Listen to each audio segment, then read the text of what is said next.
अस्सलाम वालेकुम, मुख्ताबर महमूद है एंड रमज़ान मुबारक टू ऑल ऑफ़ यू। आज डिजिटल कंटेंट क्रिएशन सीरीज़ की एक और वीडियो जो है ये मैं आपके लिए लाई हूँ। This is going to be very special and this is special for me क्योंकि मैं थोड़ा-सा आपको आइडिया देना चाहती हूँ कि मैं एग्ज़ैक्टली क्या करती हूँ और बहुत से लोगों को ये नहीं पता कि मैं डिजिटल मीडिया से पैसे कैसे कमा रही हूँ।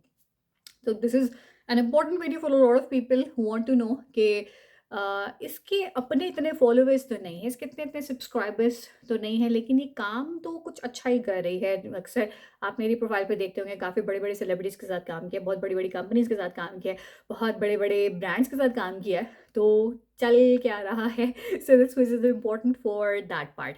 सबसे पहले मैं आपको बताती चलूँ I work as digital content strategist और now what this term is कि डिजिटल कंटेंट स्ट्रैटेजीज वो स्ट्रैटेजिस्ट जो है, सॉरी फॉर माय अंग्रेजी, ऐसे लोग होते हैं जो स्ट्रैटेजीज बनाते हैं डिजिटल मीडिया के लिए। अब ये कहने को तो डिजिटल मीडिया मार्केटिंग और ये सब चीज़ें तो सिमिलर ही हैं, बट एक थोड़ा सा डिफरेंस इसमें ये आ जाता है कि when I got into this field particularly और मैंने ये रियलाइज़ किया कि बड़े बड़े प्लेटफॉर्म्स तो इसके ऊपर काम कर रहे हैं, बड़े बड़े प्लेटफॉर्म्स इसे पैसे नहीं कमा पा रहे, लेकिन फिर भी लोग करते जा रहे हैं क्योंकि ऑब्वियसली जब आपकी रीच बढ़ती जाती है तो लोग उसको वैसे फॉलो करते हैं and then people pay you कि आप हमारा कंटेंट भी लगाएं। That's one way and that's a business model for a lot of big publishers in Pakistan. लेकिन जब मैंने देखा तो इसमें गैप एग्जिस्ट कर रहा था और वो ये था कि जो कंटेंट न्यूज़ बेस्ड जो है एजेंसीज या चैनल्स या डिजिटल प्लेटफॉर्म्स जो है पब्लिशर्स वगैरह कर रहे हैं,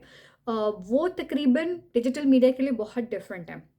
same goes for some cricket league, same goes for different projects जिन्हें आहिस्ता आहिस्ता थोड़ी सी समझ आ रही है कि इलेक्ट्रॉनिक मीडिया और डिजिटल मीडिया के ऊपर जो कंटेंट जाना चाहिए that is completely different. Digital media के ऊपर आपका जो एक ऐड बनता है, मैंने नॉर्मल एक ऐड बता रही हूँ जिसको आप इस छोटी सी स्क्रीन के ऊपर देखते हैं, that is pretty easy. It's very inexpensive. It's very easy compared to the ads that you see on electronic media.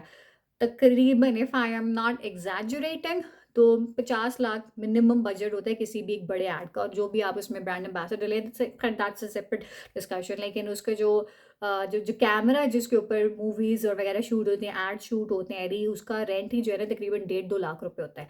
और आपको अंदाज़न एस्टिमेट्स बताते चलूँ कि जब आप इलेक्ट्रॉनिक मीडिया के ऊपर अपना कंटेंट डालते हैं तो इलेक्ट्रॉनिक मीडिया के ऊपर एक छोटा-सा ऐड भी प्राइम टाइम के ऊपर जब आप चलाते हैं ना तो 15 से 20 सेकंड, ये भी ज़्यादा बता रही हूँ, 10 सेकंड का कोई ऐड अगर आपका चल भी रहा है, तो उसकी कॉस्ट जो है वो 2.5 से 3 लाख रुपए भी होती है।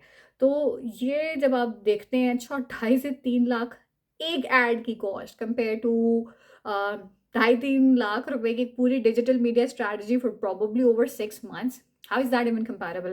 That is not comparable and that is the reason कि बहुत सारे इलेक्ट्रॉनिक मीडिया चैनल्स भी जो हैं वो आहिस्ता-आहिस्ता डिजिटल के ऊपर शिफ्ट हो चुकी हैं, लेकिन अनफॉर्चुनेटली उनकी जो कंटेंट की नरेशन टेक्निक यानी कि कंटेंट जो वो इलेक्ट्रॉनिक पे डाल रहे हैं सिमिलरली उसको उठा के डिजिटल पे डालना is not the way out.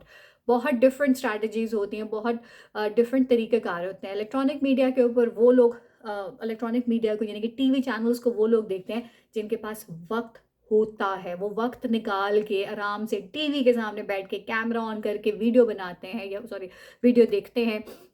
लेकिन जो डिजिटल मीडिया के जो लोग होते हैं, डिजिटल मीडिया को जो फ़ॉलो कर रहे हैं या अपनी इन्फॉर्मेशन डिजिटल मीडिया से ले रहे हैं, उनका जो कॉन्सेप्ट है इन्फॉर्मेशन कंज़्यूम करने का, दैट इज़ कि उन्होंने इन्फॉर्मेशन को फेच करना है। यानी कि बहुत सारी चीज़ें उनके ज़हन में आ रही होंगी जब वो स्क्रॉलिंग कर रहे होंगे और उन्होंने किसी एक चीज़ को पिक करना है तो उनके दिमाग में हर डायरेक्शन से इन्फॉर्मेशन आ रही है और उसमें से उन्होंने अपनी इंपॉर्टेंट इन्फॉर्मेशन फेच की एंड फिर दिमाग के अंदर की, बिकॉज़ बाकी सब चीज़ें फिर इनके लिए नॉइज़ बन जाती हैं। So this is not together a different psychological thing as well, but keeping it very short and very brief and very precise for just this starting कि इलेक्ट्रॉनिक मीडिया का जो कंटेंट है जब आप डिजिटल पे चले जाते हैं it's a completely different paradigm.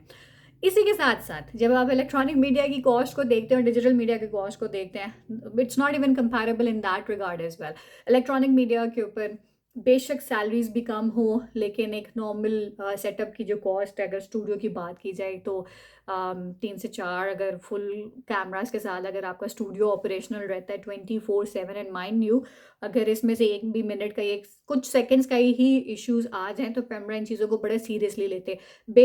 Basic licence electronic media का जो है वो आपको सस्ता से सस्ता जो है मैं आपको बता सकती हूँ। अब शायद रेट्स कम हो गए हों, लेकिन जब जहाँ तक मुझे पता था वो 25 करोड़ का था और वो बहुत सस्ता था और दिन पे दिन जो है ना इसकी प्राइसेज़ ज़्यादा भी होती रही हैं, कुछ कम भी हो जाती हैं। जिन लोगों ने ऑलरेडी खरीद लिया है वो इसको सस्ते में भी बेच देते हैं। खैर, एक इलेक्ट्रॉनिक मीडिया को सँभालना जो है ना एक सफ़ेद हाथी को पालने के बराबर होता है, and that is the reason बहुत सारे इलेक्ट्रॉनिक मीडिया जो है वो पिछले कुछ दिनों में शट डाउन भी हुए हैं और होते जा रहे हैं, क्योंकि लोगों को समझ आ रही है कि digital media is very inexpensive. घर में बैठ के भी एक पूरा सेटअप जो है वो स्टार्ट किया जा सकता है। बात तो इन्फॉर्मेशन जो है सर्कुलेट करने की, तो इन्फॉर्मेशन तो किसी तरीके से भी सर्कुलेट हो सकती है, तो सस्ते और आसान तरीके से क्यों नहीं की जा सकती। So this vlog is going on and on, and I want कि ये जो पर्टिकुलर इन्फॉर्मेशन है ना आप तक पहुंचती रहे। So consider this is part 1। I am going to have a detail discussion of the content narration techniques for electronic and digital media, but apart from that हम जो मोनेटाइजेशन का जो एलिमेंट है उसको भी लर्न करेंगे। तो अभी मैंने आपको आहिस्ता आहिस्ता थोड़ा सा समझाया कि कैसे ये पैराडाइम शिफ्ट मेरे लिए हुआ और ये आहिस्ता आहिस्ता ट्रेंड्स जो हैं वो डिजिटल मीडिया के चेंज भी हो रहे हैं। सो स्टे ट्यून्ड, अपना ख्याल रखें। रमज़ान है, मेरी एनर्जी भी लो है, अफ्तारी का टाइम होने वाला है, जाएं एंजॉय करें और रमज़ान मुबारक। अल्लाह हाफ़िज़।